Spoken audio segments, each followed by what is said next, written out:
suaranya keras Barbara, sini. Cepetan, ayo. Suaranya yang singkat aja. Yuk, yang satu lagi sebelah ya.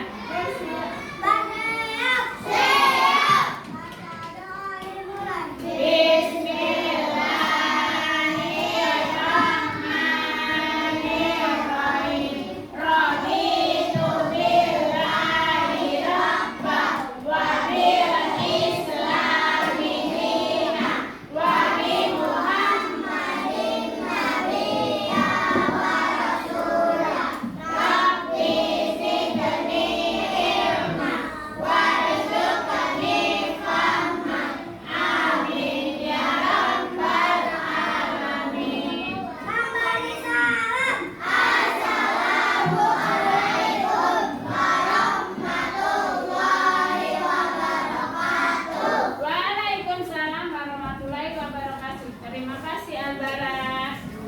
Ya anak-anak, hari ini kita akan mulai belajar. Tepuk semangat.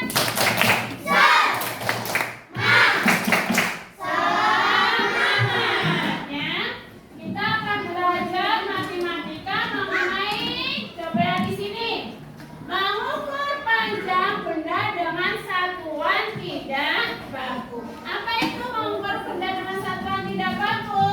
Mengukur satuan benda tidak baku yaitu menggunakan, kita mengukur menggunakan anggota tubuh. Bisa menggunakan anggota tubuh. Contohnya apa? Apa namanya nih? Jangka. Kalau ini namanya apa? Apa?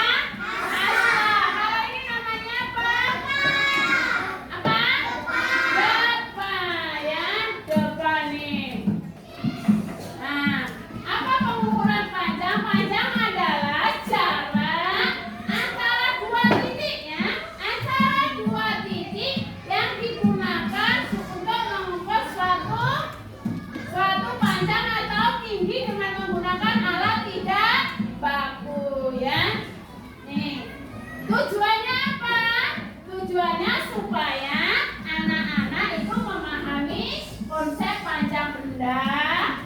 Terus yang kedua, dapat mengukur panjang dengan menggunakan satuan tidak baku. Terus apa?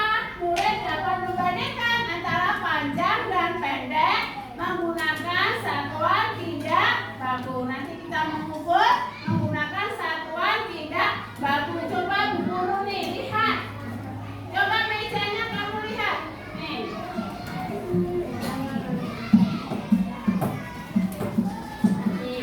Nah, satuan tidak baku pada satuan digunakan untuk mengukur atau memakai alat ukur yang tidak baku. Coba di sini lihat, kalian perhatikan video ini.